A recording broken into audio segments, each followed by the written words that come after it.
Hello, ladies and gentlemen.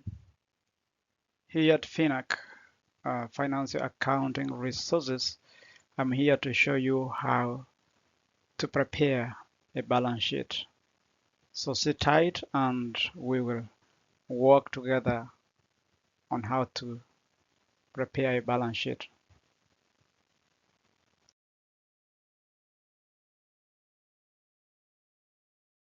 Let us look at the background information of a balance sheet. Some of the facts of a balance sheet is it's one of the most important financial statements of a corporation or a business. It gives a glimpse of the financial position of a firm or a business at a specific point in time. In most cases, it's prepared at the last day of the year, usually December 31st of a year. It provides management and investors valuable information upon which to make management or investment decisions. As well, it is not important to note that the balance sheet is used to calculate different financial ratios that can easily measure the company's health.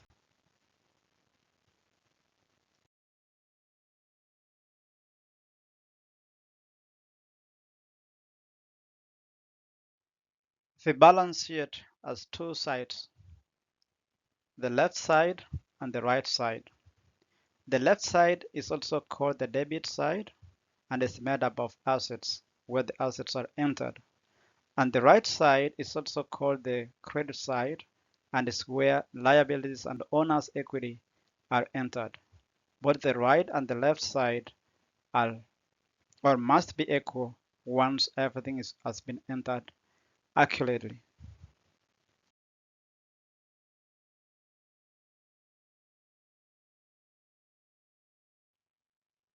Now let us look at how the balance sheet looks like. As we learned, it has the left side where assets are entered or recorded, and it has the right side where liabilities or owner's equity and owner's equity are recorded. Examples of assets include cash, inventory, securities, accounts receivables, prepaid expenses, land, buildings, and equipment goes to the left side of the balance sheet. Examples of liabilities include accounts payables, accrued expenses, loans and notes, while the owner's equity are such things as common stock, paid in capital, and retained earnings.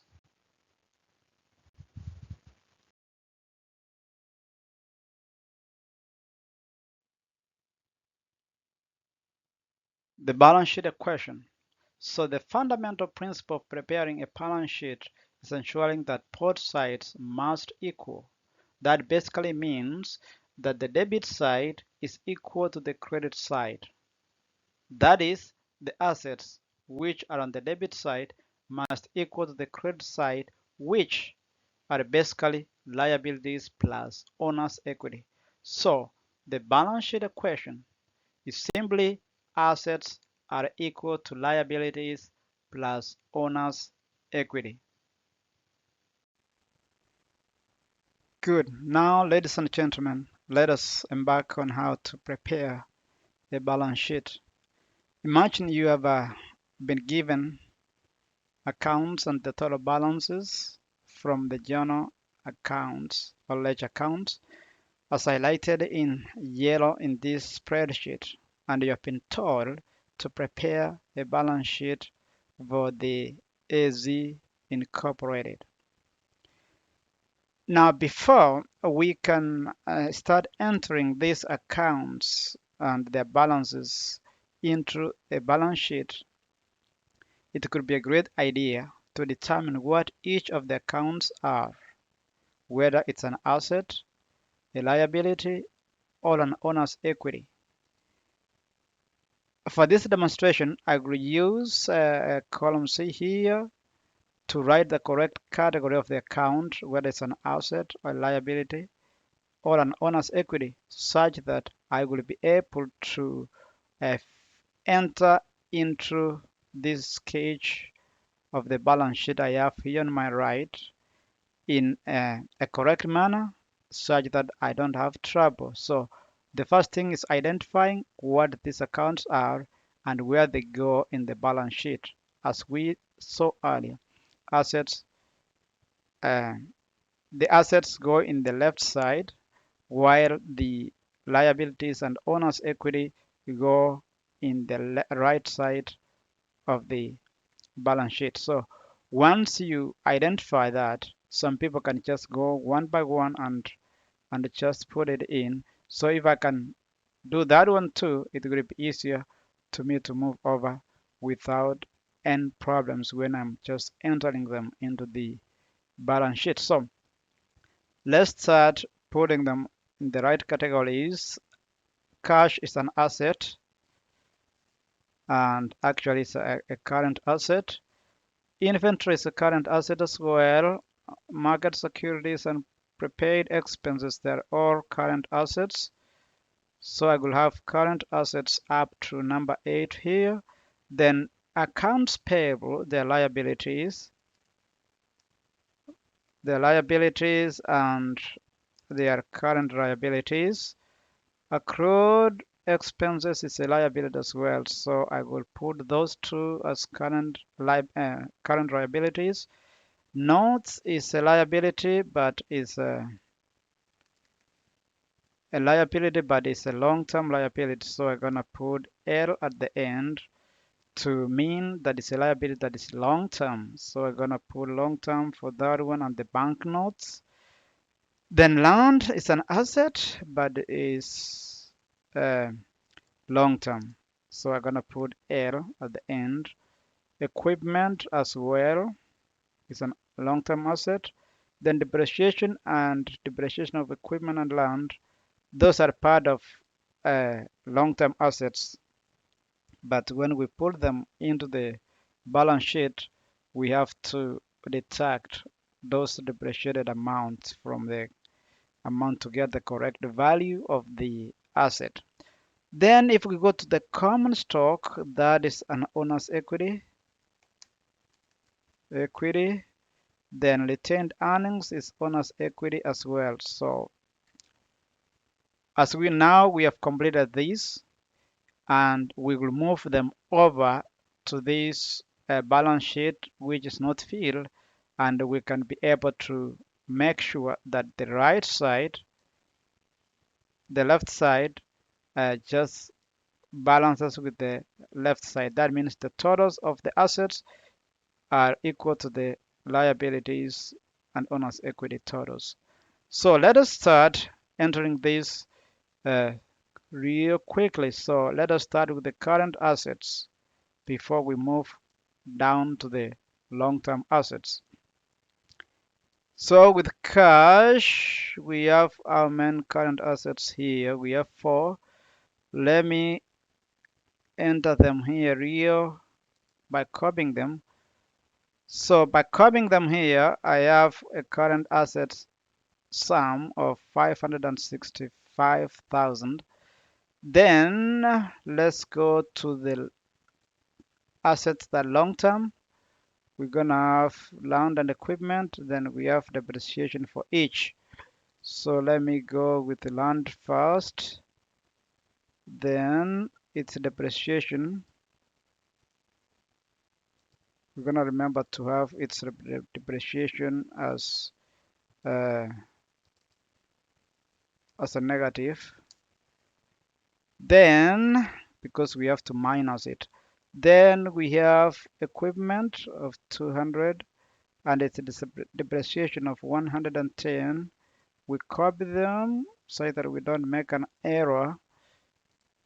We put it there. Let's make sure this is minused from equipment. So this, let's say less depreciation, just to show everyone that that should be taken out.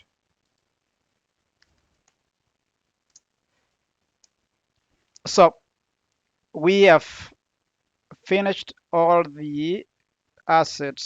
So we have taken care of all the assets.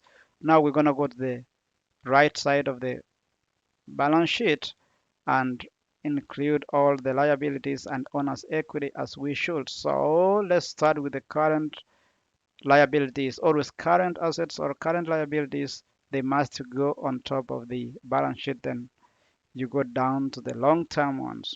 So let's start with accounts payable and accrued expenses. We copy them to make sure we don't do any errors in transferring them. Then we go, so it add these formulas in, so it has calculated for us the total current assets is 25. That's 20 plus 5. Then let's go to long-term liabilities. We have banknotes and loans. We copy them, we put them right down here. So for long-term liabilities, we have 75,000, and the total of long-term and current, we have a total of $100,000. So let's go to owner's equity. We have two entries of owner's equity where we have common stock and retained earnings. We copied them as well, and we enter them in the right side of the balance sheet. They are owner's equity, they are 595,000. So the total liabilities and owner's equity, that's the right side, it goes up to 605, and the left side, which is total of assets, is 605. So let's see, this one and this one are matching. So we have successfully uh, done our balance sheet. This is our balance sheet, and we have actually made everything as it should be. So that is our balance sheet, and we have successfully um, filled it and prepared it as it should be. So boom. If there is any problem or any questions, subscribe in our thing. And if you have any questions or comments, please leave us a comment, and we will be glad to uh, take care of those comments. Thank you, and enjoy watching FINAC videos for more information about financial and accounting information and guidelines and instructions. Thank you.